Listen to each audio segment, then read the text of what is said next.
What's up everyone, my name's Kokuin. Welcome y'all to another guide on my channel. It's finally time.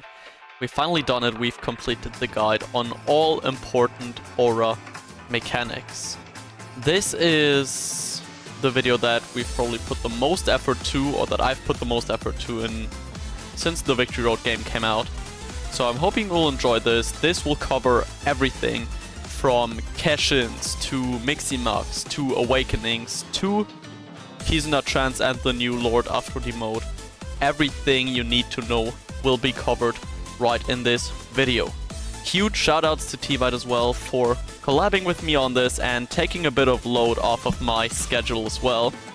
And helping me find all of these different infos. He's definitely also linked in the video description and you should be able to see him when we upload, so feel free to give his channel a go. He does absolutely amazing content. And yeah, without further ado, let's not waste any more time and let's get you started right into the guides. Peace! Blah blah blah, I love aura mechanics, blah blah blah, aura mechanic good. But, how good are they in Inazuma 11 Victory Road? Don't worry, me and Haku got you covered. Alright, let's start with the big boys, Keshins. When summoning a Keshin, the player gets a 40% boost to their AT and DF, which if you're unsure is pretty massive. Furthermore, the player also gains access to a special Keshin Hisatsu. Most sit in the max power bracket at 100 base power, but some are a little lower at 85 base power, and for some reason Bakunet's Storm is 70. Keshins also have a passive that remains active for as long as they're summoned, and similar to the previous games, this can be individual or global. These passives range from things like extra shot AT for the user, to increasing the entire team's focus battle values, which, if you're unsure, is very strong and very valuable. So to simplify that, while a Keshin is active, it gets 40% AT and DF, a strong special move, and a strong beneficial passive that can buff the entire team. Now, we can't mention Keshins without going over Keshin Armed, can we? So, in terms of Keshin Armed, we all know it gives a 20% boost to AT and DF, and then you lose access to your Keshin move as well.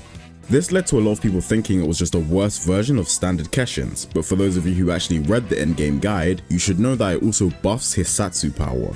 As of right now, the buff seems to be unknown, but based on some digging, the most common values I've seen are 45%, 50%, and 60%. I would have tested it myself, but my game is so unfathomably bugged that it's literally not possible. Regardless of what the buff is, it seems like Armed will be quite strong on players with leveled up moves, not just raw moves. For example, this is my Sangoku. He has a 756 AT triple boost. Let's ignore the Griffin for a second and pretend he has the ability to Armify. Even if the boost is as low as 45%, then that's still a 1096 AT triple boost when rounded down, which is a lot higher than something of the same base power that's not leveled up. For reference, a God Hand X, which is the same base power with the same boost, would only be 783 DF. There's a lot of nerd stuff I could ramble about now to compare Armed and Standard, but that can be covered a different time. Alright, so for the rundown, you get 20% AT and DF boost, you lose access to your Keshin move and your Keshin passive, and you get a Hisatsu boost as well.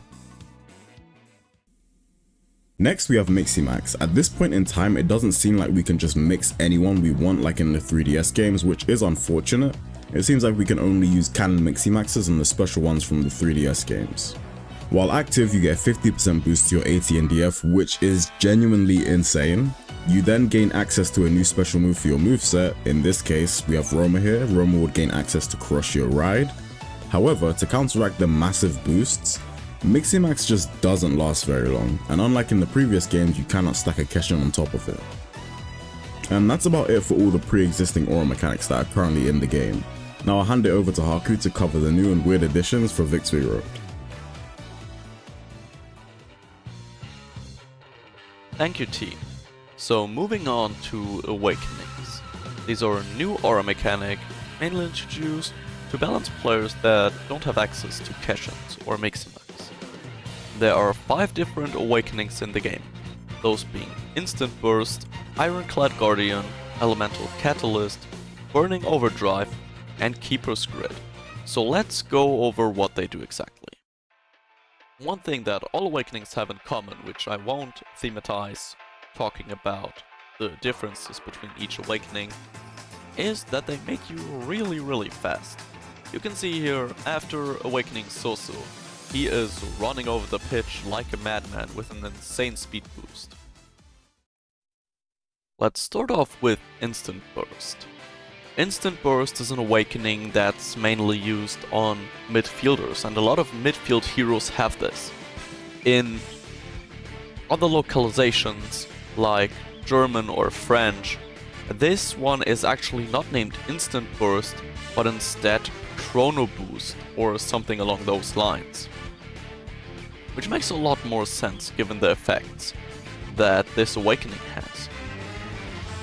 Instant Burst grants you a 30% bonus to the attack and defense, as all awakenings do, but it also gives you a 35% bonus on focus battles and reduces your special move cooldown by 30%, making it the only aura mechanic to actually reduce move cooldown thus far.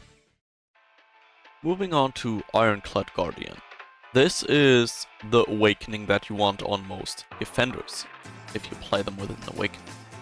Instead of a 30% AT DF boost, Ironclad Guardian grants you a 30% AT boost, but a 50% DF boost. Those boosts obviously include everything that DF counts into, so castle wall, focus value, shot AT, all of that. Ironclad Guardian also gives you another 30% boost to the castle wall value, making it probably the best awakening or the best aura mechanic in general for center backs. Next up is Elemental Catalyst. This is an awakening that you'll find on the likes of the Hero Fubukis or Hero Bada. This awakening also gives you a 30% boost to your AT and DF, but it also comes with a 20% focus value boost, and its special effect is doubling elemental advantages. If you've watched my video on how elements work, you already know what that means. So instead of 20% from one type advantage, you would get 40%. Or instead of 40% from two type advantages, you would get an 80% bonus to your values. Which I think has the potential to be the best awakening in the game, if that elemental advantage is granted, of course. So let's take a look at Burning Overdrive. This is an awakening that you'll mainly find on striker heroes, and one that is pretty much only suited for strikers. Like the other awakenings, it gives you a 30% boost to your AT and DF, and it also grants you 20% focus value. But what it additionally does is grant you 20% shot AT. To my knowledge, that 20% buff gets applied after all the rest, so like bond power, passives that go into the shot AT and everything count into that, and then on top of that you get another 20%, making for some pretty insane shot values. And last but definitely not least is Keeper's Grid. This awakening, as you might have guessed by the name, is only for goalkeepers. So it does also give the 30% AT and DF boost that we know from the other awakenings, but additionally it grants you 20% keeper points. And that is kind of all it does. But don't underestimate that, those 20% can be a lot, especially if your keeper reaches high values anyways. So even if your keeper only has like 5000 KP, which I think is a very feasible thing to do on level 99, including beans and gear and all of that, you would bump that value up to 6000 KP without even using a special move or any of the like. I also need to talk about the new Kizuna trans or bond transformation here for a little bit, but I will keep it short as it is really irrelevant. The bond transformation lets you turn one player on a team into a completely different one. However, that can only happen if the player he's supposed to transform into is already on your team. He will then copy the stats and the moveset, basically giving you a second version of that player. And that's all it does, there's nothing more to it. Alter egos work a little different from all the other mechanics, as they usually don't change your stats in any way. For example, Beta's Queen mode lets her access Omega attack, which she normally would not have in her moveset. Similar to that, Fubuki's character switch to Atsuya lets him access Eternal Blizzard even when in the Shiro form he doesn't have it in his moveset. One last thing I need to talk about today is the Lord Aphrody mode from Tanji Tata. It's slightly different from all the other alter egos, but it basically works just the same. In this Lord Aphrody mode, his stats drastically change, and he also gets new moves.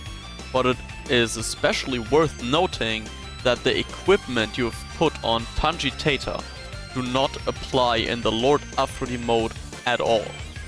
So if you compare them without the equip, the Lord Aphrody mode seems a lot superior, but if you put the equip on, the gap closes by a bit. Despite that, those Aphrody mode stats aren't all.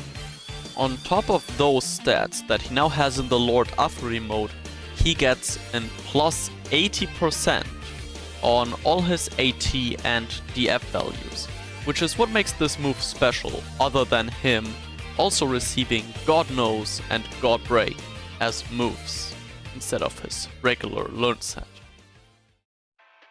Yeah, that's it. That is everything you need to know about aura mechanics in Inazuma 11 Victory Road. I hope you enjoyed the video. I hope you learned a bit of stuff. I hope this will also help you choose what to play in your team, which aura mechanic to go for on which specific player. And yeah, if you enjoy this type of content, feel free to leave a like and subscribe to this channel for more guides in the future that I will continue to put out for you lot.